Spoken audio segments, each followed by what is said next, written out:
Hello students, welcome to Perseverance IAS. कल की class में हमने टॉपिक कवर किया था एडवेंट ऑफ यूरोपियंस एंड आज की क्लास का हमारा टॉपिक होने वाला है कार्नेटिक वॉर्स। तो चलिए स्टार्ट करते हैं क्लास को। कार्नेटिक वॉर्स को पढ़ने से पहले थोड़ा सा बैकग्राउंड देखना बहुत ही ज़रूरी है, जिसके चलते हमने यहाँ पर अराइवल देखा था डिफरेंट यूरोपियंस का। तो एक बार हम सीक्वेंस को फिर से रिकॉल करते हैं, जिसके चलते फर्स्ट में आपको पोर्चुगीज देखने को यहाँ पर मिलेंगे।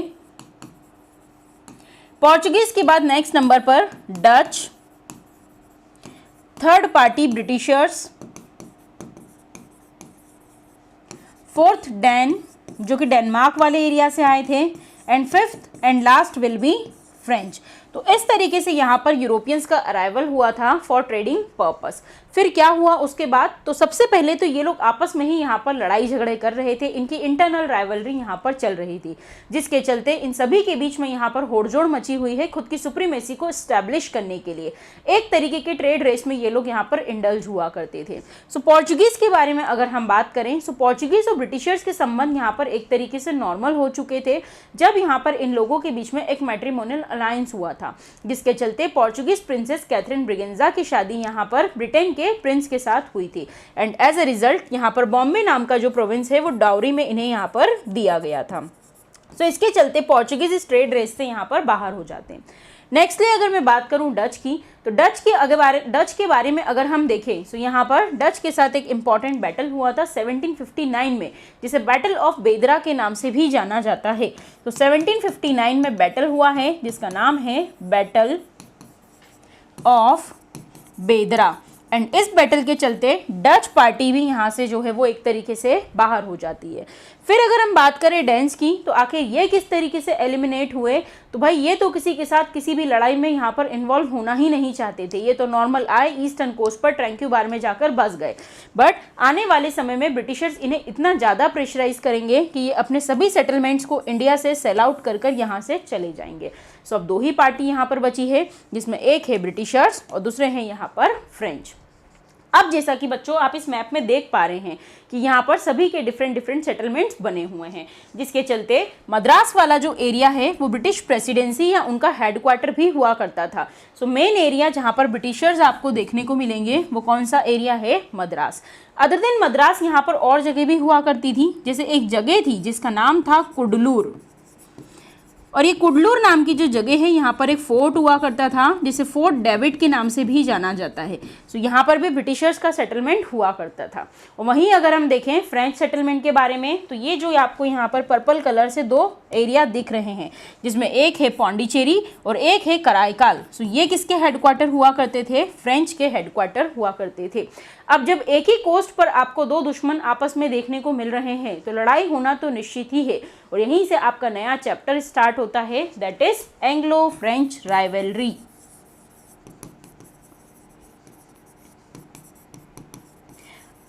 एंग्लो फ्रेंच राइवलरी के बारे में अगर हम देखें, तो भाई इनकी जो दुश्मनी है वो तो बहुत ही पुराने टाइम से जानी जाती है।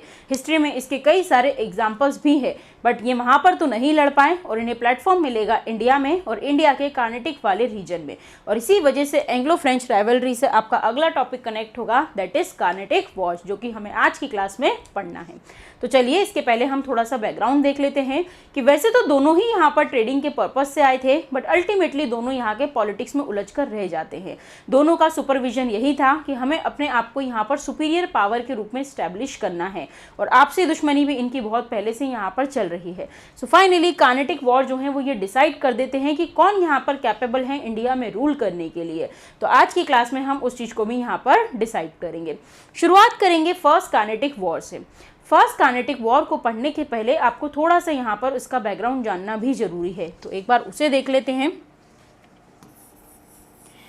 अगर मैं बात करूं इंडिया की, तो ये वाला जो पर्टिकुलर एरिया है ये कोरोमंडल कोस्ट के नाम से जाना जाता था। तो ये कोरोमंडल कोस्ट है यहाँ पर, एंड ब्रिटिशर्स इसे अपनी लैंग्वेज में एक दूसरे नाम से बुलाते थे और इसे बुलाया जाता था कार्नेटिक, और यहीं पर ये फाइट होती है, इसी वजह से आप इसे कार्नेटिक वॉर के नाम से भी पढ़ते हैं। सो ये जो एरिया है इसे किस नाम से बुलाया जाता था? कार्नेटिक के नाम से बुलाया जाता था। थोड़ी देर पहले आपने देखा इनके अलग अलग जगह पर हेडक्वार्टर थे, खैर उससे कोई फर्क नहीं पड़ता है, बट बट कोई ना कोई रूलर यहाँ पर इंडियन रूलर ऑलरेडी रूल कर रहा होगा। तो यस, कार्नेटिक का हम यहाँ पर हिस्टोरिकल बैकग्राउंड भी देखेंगे। सो कार्नेटिक की अगर मैं बात करूँ, सो ये कार्नेटिक नाम के एरिया की कैपिटल हुआ करती थी आरकोट। सो इसको हम यहाँ पर नोट डाउन कर लेते हैं कि इनकी कैपिटल क्या थी, आरकोट। अब अगर हम देखें कार्नेटिक का हिस्टोरिकल बैकग्राउंड क्या हुआ करता था, तो यस, कार्नेटिक के अंदर आपको देखने को मिलेगा कि जो इसका फाउंडर हुआ करता था, यहाँ पे लिखते हैं हम इस चीज को, फाउंडर। फाउंडर का नाम हुआ करता था सादत खान। सादत खान को यहाँ पर सक्सीड कर कर एक पर्सन आया जिसका नाम था दोस्त अली। सो हमने देखा कार्नेटिक वाला जो रीजन है इसका फाउंडर हुआ करता था सादत खान, और सादत खान को यहाँ पर सक्सीड कर कर आया दोस्त अली। अब लीगली तो दोस्त अली के बाद उसका कोई बेटा वगैरह आना चाहिए, बट दोस्त अली का कोई भी बेटा इस दुनिया में नहीं था। सो यहाँ पर नेक्स्ट सक्सेसर के रूप में जिसे देखा जा रहा था वो दोस्त अली का यहाँ पर दामाद या फिर उसका सन इन लॉ हुआ करता था, जिसका नाम था चंदा साहेब। तो हम पढ़ रहे हैं कार्नेटिक का हिस्टोरिकल बैकग्राउंड, जिसमें मैंने आपको बताया फाउंडर का नाम क्या है, सादत खान। उसको सक्सीड कर कर कौन आया यहाँ पर, दोस्त अली। और दोस्त अली के बाद आपको यहाँ पर देखने को मिलेगा कि जिस कैंडिडेट को देखा जा रहा है वो है उसका सन इन लॉ, जिसका नाम क्या है, चंदा साहेब। तो ये कैरेक्टर्स के नाम आपको थोड़ा सा याद रखने हैं कि जो चंदा साहेब नाम का व्यक्ति है, अभी एट प्रेजेंट जब हम फर्स्ट कार्नेटिक वॉर की बात कर रहे हैं उस समय ये पर्सन कहाँ है, तो उस समय ये जेल में हुआ करता था। और जेल में किसके पास हुआ करता था, तो इसे मराठास के द्वारा बंदी बनाया गया था। मतलब अभी एट प्रेजेंट कार्नेटिक में नवाब के रूप में देखने के लिए कोई भी कैंडिडेट हमारे पास नहीं है। क्यों? क्योंकि जिसे होना चाहिए, जिसका नाम है चंदा साहेब, वो कहाँ पर है, जेल में है। यहाँ तक सभी चीज़ें क्लियर, ठीक है। अब चंदा साहेब तो जेल में हैं, तो फिलहाल क्या किया जाए, तो आप सभी जानते हैं कि ये जो टाइम पीरियड है ये मुगल्स के पैरेलल यहाँ पर चल रहा है, जिसके चलते मुगल्स अपना एक गवर्नर यहाँ पर अपॉइंट करते हैं या एक नवाब अपॉइंट करते हैं, जिसका नाम रहेगा अनवरुद्दीन। अनवरुद्दीन। सो हमने यहाँ पर देखा कि भाई कार्नेटिक का जो नवाब होना चाहिए चंदा साहेब, वो अगर जेल में है तो मुगल्स के द्वारा एक अपॉइंट किया गया कैंडिडेट है जिसका नाम है कार्नेटिक। और यहीं से आपकी स्टोरी की शुरुआत होगी कि कार्नेटिक का नवाब कौन। तो अभी आपको याद रखना है कि यहाँ का नवाब कौन है, अनवरुद्दीन। और साथ ही साथ हम इनके सेटलमेंट्स भी पढ़ चुके हैं, जिसमें हमने देखा मद्रास और कुडलूर यहाँ पर किसके सेटलमेंट है, ब्रिटिशर्स के सेटलमेंट है। साथ ही साथ फिर हमने देखा कि यहाँ पर पौंडीचेरी और कराईकाल यहाँ पर किसके सेटलमेंट है, फ्रेंच के सेटलमेंट है। तो अब हमें पढ़ना है फर्स्ट कार्नेटिक वॉर। तो फर्स्ट कार्नेटिक वॉर को पढ़ने से पहले आप थोड़ा सा ये समझिए कि जब भी हमारी किसी से लड़ाई होती है, सो एक होता है इमीडिएट कॉज और एक होता है कि जिस चीज़ को लेकर हमारे मन में पहले से ही उसके लिए गुस्सा भरा हुआ है, फ्रस्ट्रेशन भरा हुआ है, कोई यहाँ पर पुराना रीज़न भी है, रंजिश भी है। तो बिल्कुल कार्नेटिक वाला जो रीजन हुआ करता था, वैसे तो ये दोनों पार्टीज ही यहाँ पर बैठी हुई है, बट इन दोनों की दुश्मनी चल रही थी यूरोप में। और इस वॉर का एक्चुअल रीजन जो था, that was the reason of Austrian war of succession. So आपको याद रखना है कि फर्स्ट कार्नेटिक वॉर के पीछे एक्चुअल रीजन क्या था, स्टेटमेंट को ध्यान से पढ़ना है। तो वो एक्चुअल रीजन था ऑस्ट्रियन वॉर ऑफ सक्सेशन। क्या था ये ऑस्ट्रियन वॉर ऑफ सक्सेशन, तो एक बार शॉर्ट में हम इसे भी देख लेते हैं कि यूरोप में ऑस्ट्रिया नाम की एक जगह है। वहाँ की जब राजा की डेथ हो जाती है तो उसके बाद यहाँ पर सक्सेसरशिप को लेकर लड़ाई छिड़ जाती है कि अगला राजा या रानी कौन होने वाला है। तो वहाँ के कुछ लोगों का कहना था कि भाई ये जो सक्सेसरशिप होती है यहाँ पर ये मेल लाइन पर प्रिसाइड करती है, सो उसका बेटा होना चाहिए। पर अगर उसका बेटा नहीं है तो फिर क्या होगा, तो उसकी बेटी हुआ करती थी जिसका नाम था मैरिया थेरेसा। सो हम देख रहे हैं कि ऑस्ट्रिया नाम की जो जगह है यहाँ पर एक कैंडिडेट है जिसका नाम है मैरिया थेरेसा। ये जो मैरिया थेरेसा नाम की यहाँ पर पर्सन है, ये अगली कैंडिडेट के रूप में देखी जा रही थी, बट कुछ लोग इस चीज़ को अपोज कर रहे थे और उसमें सबसे ज़्यादा अपोजिशन कर रहा था फ्रांस एंड प्रशिया। फ्रांस और प्रशिया का ये कहना था कि नहीं, अगर राजा नहीं है तो फिर आप किसी और कैंडिडेट को देखो, बट उसकी बेटी को या किसी वुमेन कैंडिडेट को बनाने की ज़रूरत नहीं है क्योंकि वो कैपेबल नहीं है। इसके चलते फ्रांस और प्रशिया ने यहाँ पर ग्रुप बनाया और ऑस्ट्रिया पर अटैक भी किया और उसकी कुछ जगह हुआ करती थी, सिलेशिया, सर्डिनिया वगैरह, और इस जगह को उन्होंने कैप्चर भी कर लिया था। अब क्या होता है, तो ऑस्ट्रिया नाम की जगह में जब ये सब लड़ाई चल रही है तो उस समय यहाँ पर दो गुट बन जाते हैं, जिसमें एक आपको देखने को मिलेगा जो सपोर्ट कर रहे थे कि हाँ भाई इस रानी को बना दो, और उस ग्रुप में यहाँ पर ब्रिटेन भी शामिल हुआ करता था। तो ब्रिटेन क्या कह रहा है, कोई दिक्कत नहीं है, आप रानी को यहाँ पर बना सकते हैं। बट इस चीज़ का अपोजिशन कौन कर रहा था, फ्रांस इस चीज़ का अपोजिशन कर रहा था। फ्रांस का कहना है कि नहीं, ये रानी यहाँ पर नहीं बनेगी। सो एज अ रिजल्ट दोनों ही पार्टीज एक दूसरे के अपोजिट यहाँ पर खड़ी है। तो हम ये पढ़ रहे हैं कि यूरोप में क्या चल रहा है, ऑस्ट्रियन वॉर ऑफ सक्सेशन, जिसके चलते यहाँ पर ये राजा रानी की सक्सेशनशिप की लड़ाई चल रही है। ब्रिटेन कह रहा है रानी को बनाओ, फ्रांस कह रहा है मत बनाओ। इन दोनों के मतभेद वहाँ पर चल रहे हैं और लड़ने के लिए प्लेटफॉर्म मिलेगा इन्हें इंडिया में। इंडिया में अगर हम देखें सो ब्रिटेन जो हुआ करता था या जो ब्रिटिशर्स थे उनकी पोजीशन या उनका होल्ड यहाँ पर स्ट्रांग हुआ करता था कंपैरिजन टू फ्रेंच। तो फ्रेंच तो यहाँ पर कोई शुरुआत करने वाले थे नहीं, ना आगे होके कोई लड़ना झगड़ना चाहते थे। फिर शुरुआत कैसे होती है, सो यहीं से स्टार्ट हो रहा है आपका फर्स्ट कार्नेटिक वॉर, कि आखिर ये शुरुआत कैसे हुई। तो ये शुरुआत कुछ इस तरीके से हुई कि यहाँ पर प्रवोक करने का काम, मतलब गुस्सा दिलाने का काम किसने किया और किसके लिए किया, तो ये प्रवोक करने का काम यहाँ पर किया गया था ब्रिटिशर्स के द्वारा।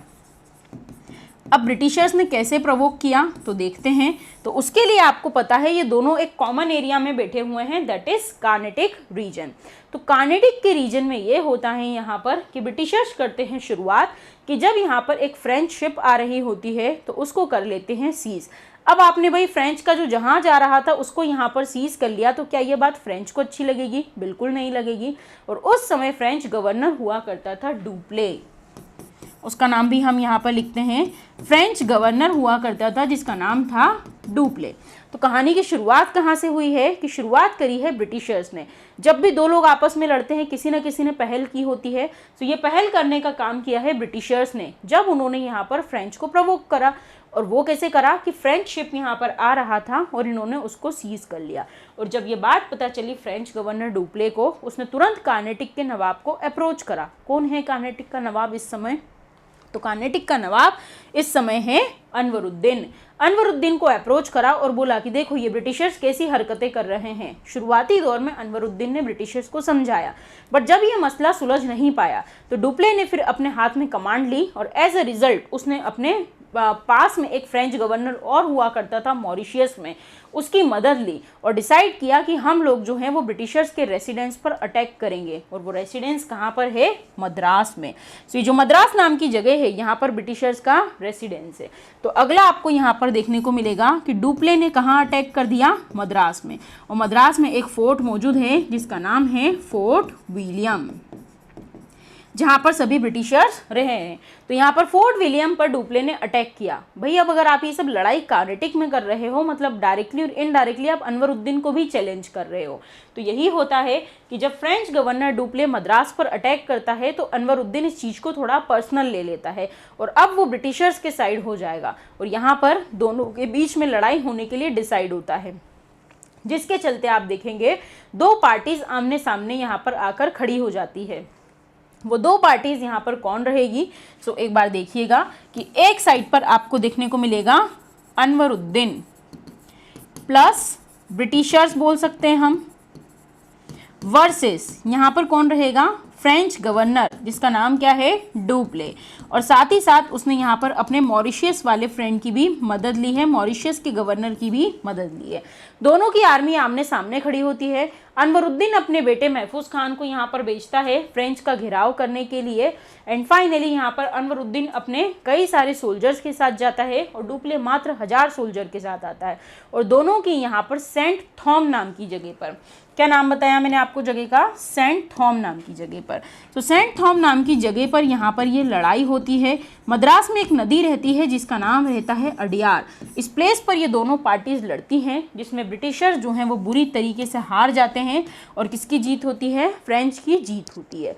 So first battle of Carnatic यहाँ पर कंक्लूड होता है, जिसमें ब्रिटिशर्स जो हैं वो बुरी तरीके से डिफीट हुए और फ्रेंच जो है वो यहाँ पर जीत जाते हैं। और इसी बैटल को बैटल ऑफ सेंट थॉम या बैटल ऑफ अडियार के नाम से भी जाना जाता है। सो अभी तक हमने देखा था बैकग्राउंड, एंड बैकग्राउंड के बाद हमने यहाँ पर कुछ चीज़ें और देखी, जिसके चलते हमने यहाँ पर देखा कि दोनों पार्टीज़ का आपस में वॉर होता है एंड इसमें किसकी जीत होती है? सो इसमें फ्रेंच की जीत होती है। एक बार स्लाइड को देख लीजिए कि यही होता है यहाँ पर कि इंग्लिश नेवी जो है वो प्रोवोक करने का काम करती है अंडर बेनेट। यहाँ पर एक ऑफिसर का नाम लिखा है जिसका नाम है बेनेट एंड ये फ्रेंच जहाज को यहाँ पर सीज कर लेते हैं। फिर फाइनली यहाँ पर डुप्ले जो रहेगा वो क्या करेगा? तो वो मद्रास को सीज करेगा 1746 में और ये डिस्प्यूट बढ़ जाएगा। अनवरुद्दीन डिसाइड करेगा कि दोनों की आर्मी आमने सामने आएगी एंड इस बैटल में फाइनली कौन जीतते हैं? फ्रेंच जीतते हैं। अब हर वॉर के बाद यहाँ पर जो है एक तरीके की ट्रीटी होती है। तो सबसे पहले तो हमने देखा फर्स्ट बैटल ऑफ कार्नेटिक का एक्चुअल रीज़न क्या था? ऑस्ट्रियन वॉर ऑफ सक्सेशन, जो कि यूरोप में चल रहा है, बट लड़ाई कहाँ हुई है? इंडिया में हुई है in the form of first battle of Carnatic, first battle of Santhome और अडियार। अब यहाँ पर एक ट्रीटी होगी इंपॉर्टेंट, जिस ट्रीटी का नाम रहेगा ट्रीटी ऑफ एक्स-ला-शैपेल। 1748 में ये इंपॉर्टेंट ट्रीटी हुई थी जिसका नाम है ट्रीटी ऑफ एक्स-ला-शैपेल। ट्रीटी मतलब होता है समझौता। अगर दो बच्चे आपस में किसी चीज़ को लेकर लड़ रहे हैं तो हम दोनों में थोड़ा थोड़ा डिस्ट्रीब्यूट कर देते हैं और लड़ाई को सॉल्व कर देते हैं। सो वैसे ही फ्रेंच और ब्रिटिशर्स यहाँ पर जब लड़ रहे हैं तो दोनों के बीच में एक समझौता हुआ। उस समझौते को नाम दिया गया है ट्रीटी ऑफ एक्स-ला-शैपेल, जिसमें डिसाइड किया जाता है कि अभी तक फ्रेंच ने क्या कर रखा था? मद्रास पर अटैक कर रखा था। फोर्ट विलियम को अपने अंडर में फोर्ट सेंट जॉर्ज को अपने अंडर में ले रखा था। सो यहाँ पर मद्रास वाला जो एरिया है वो किसको रिटर्न कर दिया जाएगा? यहाँ पर ब्रिटिशर्स को रिटर्न कर दिया जाएगा।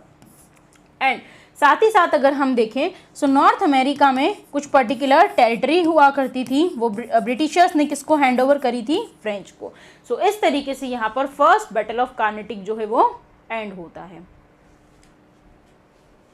अब आप सभी के लिए एक अच्छी न्यूज़ है, अगर आप घर बैठे एमपीपीएससी या यूपीएससी की तैयारी करना चाहता हैं तो परसिवरेंस आईएएस आप सभी के लिए यहाँ पर एक अच्छा मौका लेकर आया है। आप हमारी एप्लीकेशन को प्ले स्टोर से डाउनलोड कर सकते हैं।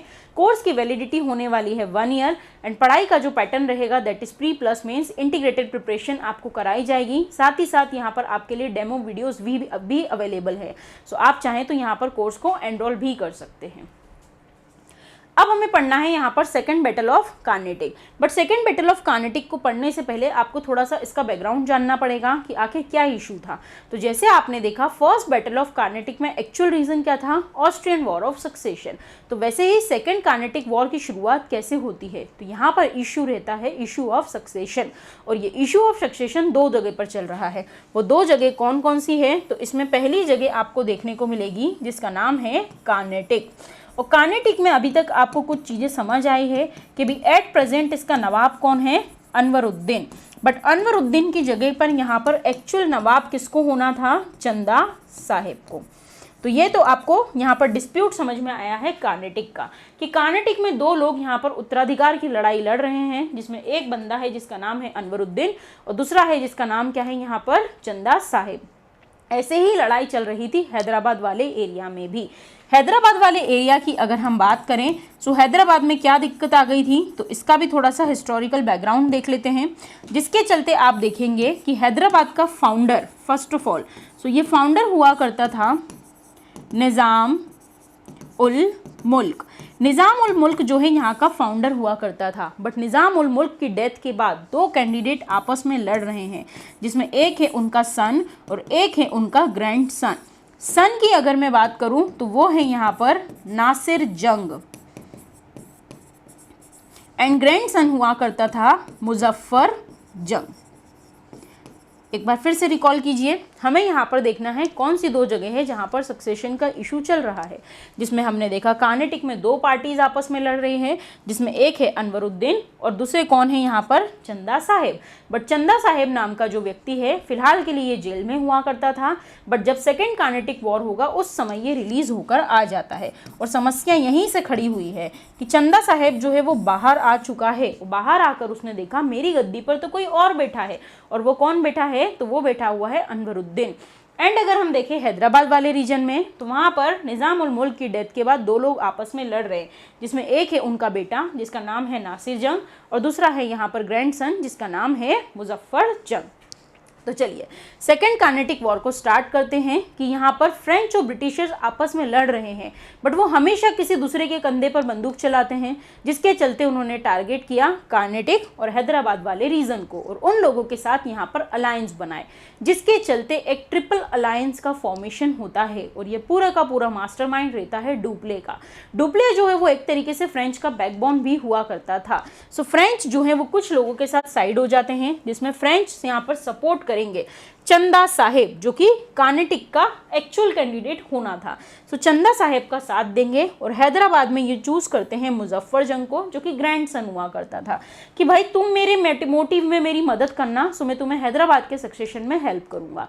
सो फ्रेंच ने यहाँ पर ग्रुप बनाया किसके साथ, चंदा साहेब के साथ एंड मुजफ्फर जंग के साथ। अब जो पार्टीज बची है उससे यहाँ पर ब्रिटिशर्स हाथ मिला लेंगे, भाई दुश्मन का दुश्मन तो दोस्त होता है ना, बिल्कुल। सो ब्रिटिशर्स ने किसे सपोर्ट करा, अनवरुद्दीन को एंड नासिर जंग को।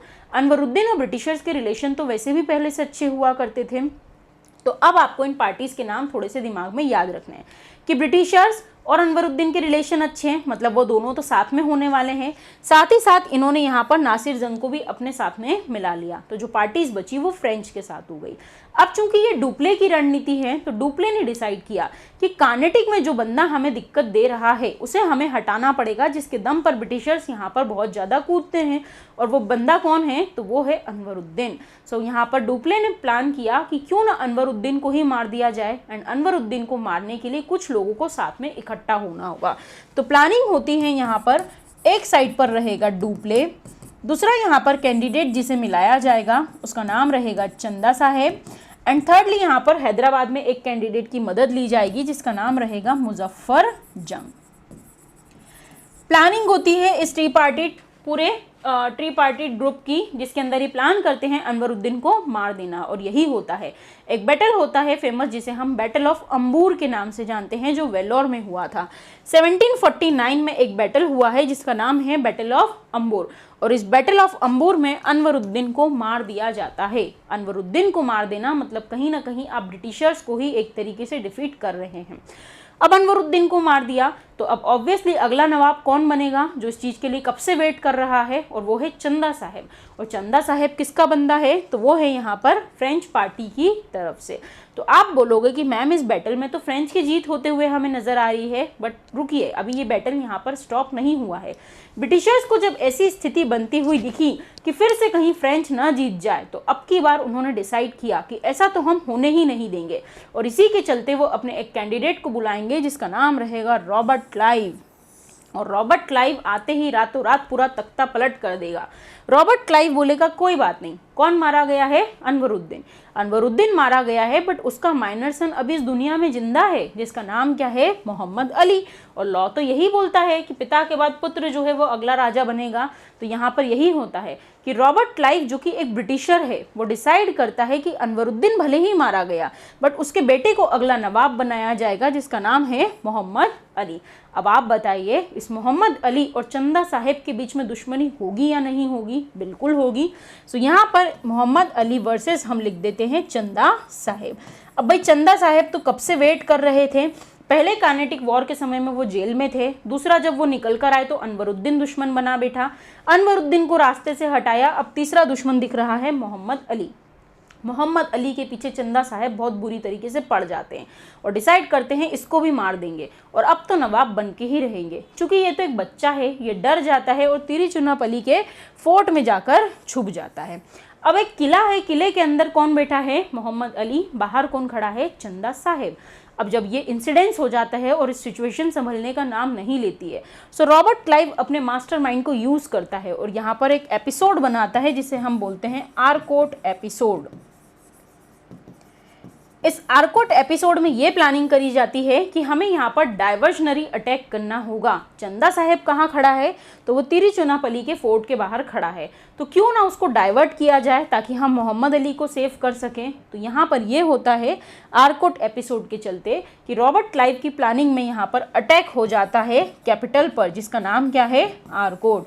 कार्नेटिक की कैपिटल आरकोट पर अटैक किया जाता है, और जैसे ही चंदा साहब को ये बात पता चलती है कि मेरी कैपिटल पर अटैक हो गया है, वो भागे भागे जाते हैं आरकोट, और इसी बीच मोहम्मद अली द्वारा सक्सेसफुली यहाँ पर चंदा साहेब को मरवा दिया जाता है और चंदा साहेब का चैप्टर यहाँ पर क्लोज हो जाता है। चंदा साहेब किसका कैंडिडेट था? फ्रेंच का कैंडिडेट था। चंदा साहेब का मारा जाना मतलब किसकी डिफीट हो गई? यहाँ पर फ्रेंच की डिफीट हुई और यहाँ पर इस तरीके से अगला नवाब जो है वो बनाया जाता है मोहम्मद अली को। और सेकंड बैटल ऑफ कार्नेटिक में हम बोल सकते हैं जिसे विक्ट्री मिली थी वो कौन था यहाँ पर? तो वो थे ब्रिटिशर्स। और कौन हारे हैं यहाँ पर? फ्रेंच यहाँ पर हारे हैं। हर बैटल के बाद हम देखते हैं एक ट्रीटी होती है। अब ये जितना भी यहाँ पर तमाशा चल रहा था, लड़ाई झगड़े चल रहे थे, इन सभी में बहुत ज़्यादा एक्सपेंसेस हो चुके थे और फ्रेंच गवर्नमेंट को ये बात बिल्कुल रास नहीं आ रही थी कि वॉर में कितना पैसा उड़ाए जा रहे हो। एंड इसी के चलते बोला जाता है कि उन्हें कुछ ब्राइब किया जाता है कि कुछ भी करके आप ये डुप्ले को यहाँ से बुला लीजिए। और डुप्ले को फाइनली यहाँ पर रिकॉल कर लिया जाता है फ्रेंच में और डुप्ले को रिप्लेस कर कर यहाँ पर आता है गोडेहू। गोडेहू जब आता है तो उसे पता है यहाँ पर इस तरीके से लड़ाई वड़ाई हुई है और ये नवाब का चैप्टर यहाँ पर चल रहा है। गोडेहू अपनी पॉलिसी ऑफ नेगोशिएशन को अडॉप्ट करता है और एक अच्छी सी ट्रीटी करता है जिसे हम ट्रीटी ऑफ पौंडीचेरी के नाम से भी जानते हैं। सो सेकेंड कार्नेटिक वॉर में एक ट्रीटी हुई है जिसका नाम क्या है? Treaty of Pondicherry. इस ट्रीटी के चलते डिसीजन लिया जाता है कि अब से ये जो दूसरे राजा महाराजाओं के भरोसे हम फाइट करते हैं, इन सब चीज़ों में अब हम कोई इंटरफेरेंस नहीं करेंगे। सो पहला पॉइंट है agree not to interference in the quarrels of native princes. साथ ही साथ बोला जाता है जिसकी जो टेरिटरी जिसके पोजीशन में हुआ करती थी at the time of treaty वो सब उनको हैंडओवर कर दी जाएगी। और इस तरीके से आपका यहाँ पर सेकेंड बैटल ऑफ कार्नेटिक भी ओवर होता है। अब हम पढ़ेंगे next battle that is third Carnatic war. अब जैसे कि आपने देखा फर्स्ट बैटल के पीछे कुछ और रीजन हुआ करता था, सेकंड बैटल के टाइम पीरियड में यहाँ पर सक्सेशन के इशू चल रहे थे, थर्ड के टाइम पीरियड में एक्चुअल सिनेरियो क्या था। तो इस टाइम में आप देखेंगे बैकग्राउंड में यूरोप में यहाँ पर 7 ईयर वॉर्स जो है वो स्टार्ट हो चुके थे। कहने को तो ये 7 साल का युद्ध था बट एक्चुअल में ये उससे ज़्यादा भी चले थे। सो यूरोप में क्या चल रहा है? 7 year war, not only between Britishers and French. यहाँ पर कई सारी पार्टीज ने पार्टिसिपेट किया था बट हमें जो मेन 2 लोग याद रखने हैं उसमें है Britishers and French. So Europe में क्या चल रहे हैं? 7 ईयर वॉर चल रहे हैं जिसमें बढ़ चढ़कर हिस्सा कौन ले रहा है? Britain and France. और उन्हीं की कॉलोनी आपको देखने को मिलेगी इंडिया में जहां पर ये लोग अलग अलग जगह पर ट्रेडिंग भी कर रहे हैं। तो क्या होता है इस टाइम पीरियड में? तो अगेन यहाँ पर शुरुआत की जाती है फ्रेंच आर्मी के द्वारा, जिसमें फ्रेंच आर्मी में आप देखेंगे एक पर्सन रहता है जिसका नाम है आर्थर डी लेली। ये लेली यहाँ पर क्या करता है? सो ब्रिटिशर्स का जो कुडलूर में यहाँ पर फोर्ट हुआ करता था जिसका नाम था फोर्ट सेंट डेविड, ये फोर्ट सेंट डेविड पर यहाँ पर अटैक करता है और उसे कैप्चर कर लेगा। तो क्या ये बात ब्रिटिशर्स को अच्छी लगेगी? नहीं लगेगी, ऑब्वियस सी बात है। सो इन ऑर्डर टू रिटेलिएट, बदला लेने के लिए वो लोग भी कुछ ना कुछ स्टेप लेंगे और एज अ रिजल्ट यहाँ पर बैटल होता है, most important and most decisive battle जिसका नाम है बैटल ऑफ वॉन्डिवॉश। ये जो वॉन्डिवॉश नाम की जगह है कहीं फॉरेन में नहीं है, हमारे तमिलनाडु में एक छोटा सा गाँव है, उसी को वॉन्डिवॉश के नाम से भी जाना जाता है। डेट याद रखिएगा 22 जनवरी 1760। इस दिन डिसाइड हो जाता है कि इंडिया पर रूल कौन करेगा, फ्रेंच या फिर ब्रिटिशर्स। सो हमने देखा कि फ्रेंच ने शुरुआत करी जब उन्होंने ब्रिटिशर्स के फोर्ट सेंट डेविड पर यहाँ पर अटैक किया था एंड एट लास्ट हमने देखा कि वो लोग भी बदला लेंगे। दोनों के बीच में लड़ाई होती है जिसमें ब्रिटिशर्स की तरफ से जो कैंडिडेट आएगा उसका नाम रहेगा जनरल आयरे कुट, यहाँ लिख देती हूँ मैं ब्रिटिश। और फ्रेंच की तरफ से जो लीड करेंगे उनका नाम रहेगा काउंट डे लेली। सो आपको याद रखना है कि दोनों के बीच में यहाँ पर वॉर वगैरह होता है। फाइनली दोनों पार्टीज आपस में लड़ाई झगड़े कर रही है एंड फ्रेंच जो है उनको बुरी तरीके से यहाँ पर डिफीट कर दिया जाता है। और इस बैटल के बाद एक इम्पॉर्टेंट ट्रीटी होती है जिसे बोला जाता है treaty of Paris. Treaty of Paris में कुछ डिसीजन लिए जाते हैं कि फ्रेंच के पास अभी तक जो कुछ भी एरिया हुआ करते थे जिसमें पौंडीचेरी वाला एरिया भी था, एक्चुअल में लेली ने उस जगह को जो है 8 साल तक करीबन बचा के भी रखा था बट बाद में आने वाले समय में ब्रिटिशर्स ने उस जगह को छीन लिया। लेटर ऑन जो पौंडीचेरी वाला एरिया है वो रिटर्न भी किया जाएगा यहाँ पर फ्रेंच को। एक ट्रीटी होगी जिसे हम ट्रीटी ऑफ पेरिस के नाम से जानेंगे जिसमें कुछ डिसीजन लिए जाएंगे, मोस्ट इंपॉर्टेंट डिसीजन कि भाई फ्रेंच के पावर को आखिर हम कर्टेल कैसे करें। तो यहाँ पर डिसाइड किया जाता है कि उन्हें कुछ पर्टिकुलर एरिया में लिमिट कर दिया जाएगा जिसमें एक रहेगा पौंडीचेरी और दूसरा रहेगा बंगाल में चंद्रनगर। सिर्फ यहाँ पर अगर आपको रहना है तो ट्रेडिंग करेंगे, इसके अलावा आप और कुछ भी नहीं करेंगे। नेक्स्टली बोला जाता है अब से आपको ध्यान रखना है नो फोर्टिफिकेशन। अब से कोई किलेबंदी वगैरह यहाँ पर नहीं होगी। And third most important, know army maintenance की, अब से आप खुद की कोई आर्मी वगैरह नहीं रखेंगे। अगर इंडिया में रहना है तो पौंडीचेरी और चंदननगर में रहो, नॉर्मल ट्रेड करो और दैट्स इट।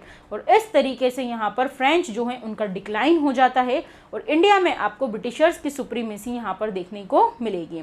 एंड आज की क्लास में आपका इस तरीके से टॉपिक एंड हुआ, दैट इज कार्नेटिक वॉर। आप सभी के लिए एक इंपॉर्टेंट इन्फॉर्मेशन है, अगर आप MPPSC और UPSC की प्रिपरेशन करना चाहते हैं तो हमारे एप्लीकेशन को आप परसिवरेंस IAS के नाम से प्ले स्टोर से डाउनलोड कर सकते हैं। वहाँ पर आपको सभी डेमो वीडियोस देखने को मिल जाएंगे। 1 ईयर कोर्स की वैलिडिटी होगी एंड पढ़ने की जो मेथड होगी that is pre plus mains. Thank you so much.